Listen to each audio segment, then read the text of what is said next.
Hey folks, Bill with Venture North Aviation. Today I'm going to talk about the 5T checklist that I use when I'm flying my airplane. I own a Cirrus SR-22 plus a few other airplanes. But we use this 5T checklist in a lot of the training that we're doing for IFR. As well as I use it whether I'm flying a King Air, a jet, or a smaller, lighter airplane. So this checklist that I'm going to talk about today works really well whether you're flying a Cessna 172 or a Boeing 727.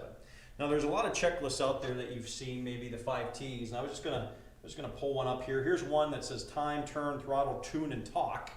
Okay, that's one example. But I use throttle, twist, turn, time, talk. And the reason I use this is because it works really well in airplanes that are faster airplanes. We fly around in a 90 knot Piper aircraft, maybe 100 knot Piper aircraft, but when you start moving up into more advanced airplanes, this particular checklist seems to work well for me. So we'll talk about that a little bit. All right, so the 5T checklist. To begin with, this setup that I have here is a sample, we'll just say a sample GPS T-type approach coming into runway 18, okay? We know that all approaches start typically from an initial approach fix unless I'm being radar vectored to a final. You can see here I've got an initial approach fix, I got another and another here, so I have a total of 3 initial approach fixes that I could go to start this procedure.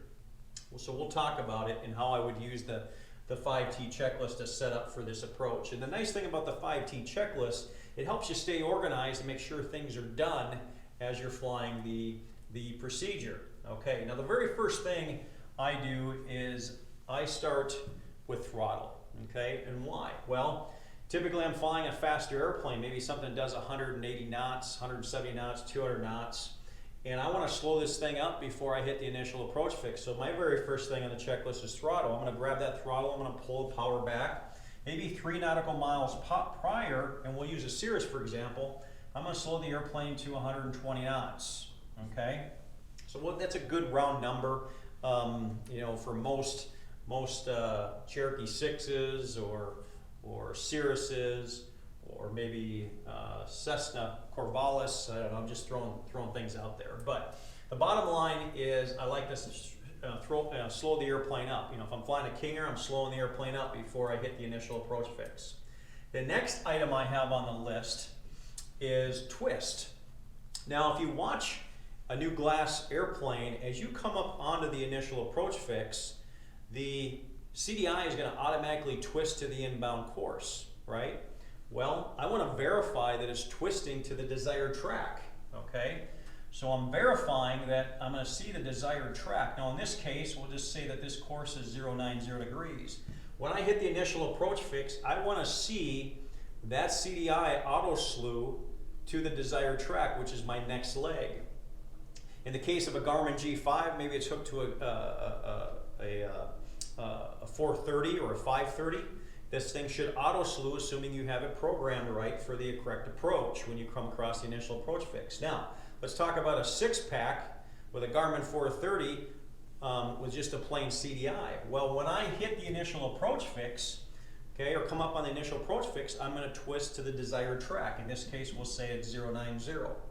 The next thing I'm going to do is I'm going to turn my heading bug, okay, to the desired track, okay, or the course that I'm going to be turning to. So throttle, okay, I've slowed the airplane down, I've twisted to the desired track, and now I've turned my heading bug in the direction that I want the airplane to go. And the reason I like to turn the heading bug in the desired turn as well as turn the airplane is I want to make sure that my heading bug is in the same direction that I'm traveling, just in the event that I need to go to the heading mode for some reason, if I have an airplane with a autopilot.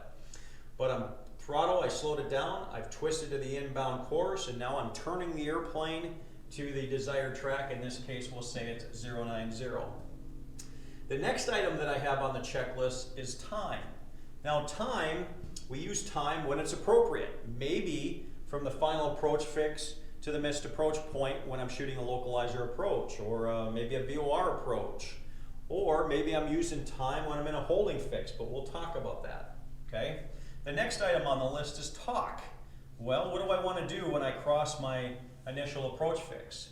I want to talk to ATC, Duluth approach, Cirrus 347 Sierra Romeo is just crossing Wednew inbound on the RNAV runway 18 approach.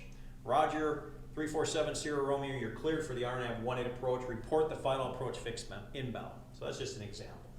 The other thing I might do is I might want to make a radio call to, let's say I'm talking to a local Unicom. Maybe I want to talk to Unicom, okay? And have a conversation with local traffic and just let them know I'm on a 10-mile final, wherever I might be for the approach. So throttle, twist, turn time, talk as I come across the initial approach fix. And it works just as well if I'm coming across an initial approach fix here. So the first time I hit the fix, it's initial approach fix. Throttle, I'm slowing the airplane down. I'm twisted to the desired track, which is my inbound leg. I'm turning the airplane with my heading bug and the aircraft to the desired track. I'm coming around and I'm talking on the radio, okay? Now, this procedure could be a 4 nautical mile holding pattern or it could be a 1 minute. And in that case, maybe I'm gonna note the time as I come abeam my fix and go outbound for 1 minute and then proceed inbound. Now, as I come across the intermediate fix, I've slowed the airplane down, we'll say to 120 knots. I hit an intermediate fix now because when I cross this out here as initial approach fix, my next fix becomes an intermediate fix. So now as I come across the intermediate fix, I'm going to make my right hand turn inbound. Again, I'm going to run this 5T checklist. Throttle, I've got the desired power setting in there to get the desired airspeed. Twist, I'm going to twist this CDI or verify that it auto slews to the inbound course. In this case, we'll say it's 180. I'm going to set my heading bug and I'm going to actually turn the airplane if I'm hand flying the airplane. Or if the autopod's flying, I'm verifying that the airplane is turning in the correct direction. Okay? I'm going to note the time. Is the time required between the intermediate fix and the final approach fix? Probably not. Okay? And then I'm going to talk. We'll say cloquet traffic. We'll start with ATC. Duluth approach. Cirrus 347 Sierra Romeo just crossed, feet up, inbound. Roger, you're cleared for approach, or you're, switch over to advisory, report your cancellation with me on the ground. But I typically, as well, let's say I always try and make a radio call if I'm at an uncontrolled airport to Unicom. So I'll say cloquet traffic, Cirrus 347 Sierra Romeo is inbound, 10-mile final, runway 18. And I typically will give a distance and probably an altitude. Who am I, where am I at, and what am I doing, that I'm on the RNAV approach. That way people have a general idea where I'm at in relationship to the airport. Because if I say I'm over feet up, people have no idea where feet up is, right? Most general aviation pilots who are not flying instruments or have done the approach there probably have no idea what feet up intersection is. So as I come across the initial approach fix, throttle, I've slowed the airplane down, I've verified I'm at the appropriate speed, I've twisted to the desired track of 180, I've turned the heading bug and I've turned the airplane, I've noted the time if required, and I've also talked to ATC, and I've also made a Unicom call letting people know where I'm at inbound on the approach, okay? Now, as I come across the initial approach fix, I'd like to add just a few more items to complete before I get to the final approach fix. So I'm going to add a number 6, which is flaps, okay? And I like to bring those to approach when I cross the intermediate fix, okay? Because I like to get the airplane stabilized so that it's flying at the appropriate speed and the appropriate configuration. Sometimes in certain airplanes, if you get the airplane too slow, okay, without flaps, it has a tendency to fly nose up, okay, like it's in a plow attitude. So flaps to approach allow you to have more of a flat attitude, but also gives you stability, okay, nose low attitude stability at a slower airspeed. All right, so now I might start transitioning back to say, 110 knots in an airplane as I come across, as I start to approach my final approach fix, and then even slow the airplane even more. But while I'm between the intermediate fix and the final approach fix, I'm going to finish this checklist. Flaps to approach, okay? Number 7. So I'm going to have flaps to approach, okay? I'm going to verify my boost pump is on, okay, if I'm in a low wing airplane. Number 8, so flaps to approach, boost pump on, mixture, rich. Number 9, fuel, okay, is on the fullest tank, okay.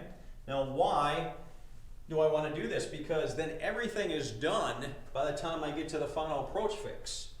I've done the 5T checklist, I've also done my landing checklist.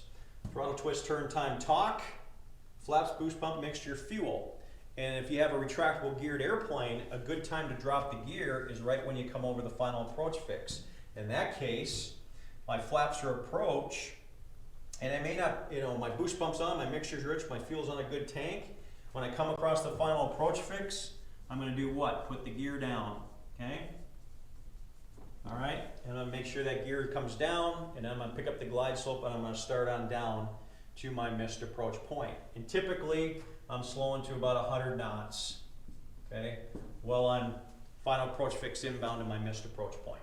All right, so everything is done. All I got to do is fly down, and when I get to my decision height, okay, or my missed approach point, depending on the type of approach you're doing, something's going to happen. I'm either going to make a decision, I'm going to go ahead and land the airplane, or I'm going to go missed approach. We'll assume here that I'm going to go missed, okay? And we're going to finish using this 5T checklist. But when I arrive at the missed approach point, in this case we'll say decision height, what I'm going to do?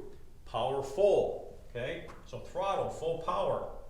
I'm going to pitch the airplane to 7.5 degrees nose pitch up. I want to get the airplane leaving the ground and flying the airplane, okay? My flaps are going to come up, all right? All right, if you were in a retractable geared airplane, you're going to bring the gear up first, then the flaps, okay? If I have a GPS on board the airplane, I'm going to fly the airplane, but when altitude permits, I'm going to go down and I'm probably going to unsuspend if I'm using a Garmin 430. Okay, I'm going to hit the unsuspend button. And then I'm going to go back to the GPS mode because I want to be in the GPS mode if I'm not already. And here's why. On some approaches, like a VOR approach, when I'm inbound, I might be in the V-lock mode or the VOR mode, and I want to go back to the GPS mode for the missed approach and the hold, okay?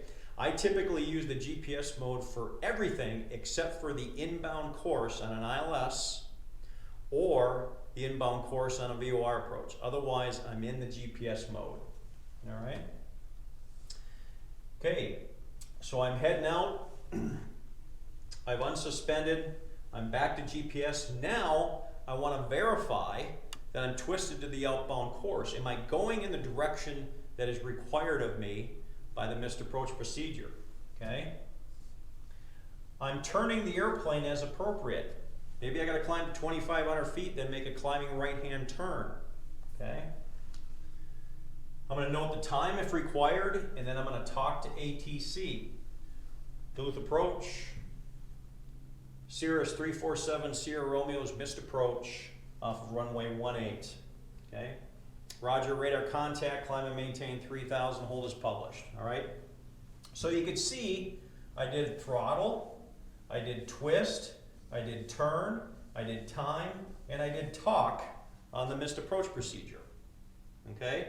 Yeah, I added a couple other steps. I had to pitch the airplane up, I had to bring up my flaps, and I had to unsuspend my GPS, but I accomplished the 5T checklist. All right, now I'm heading out to my holding fix, and let's say I've climbed to 3,000 feet, and now I'm heading out to my holding fix.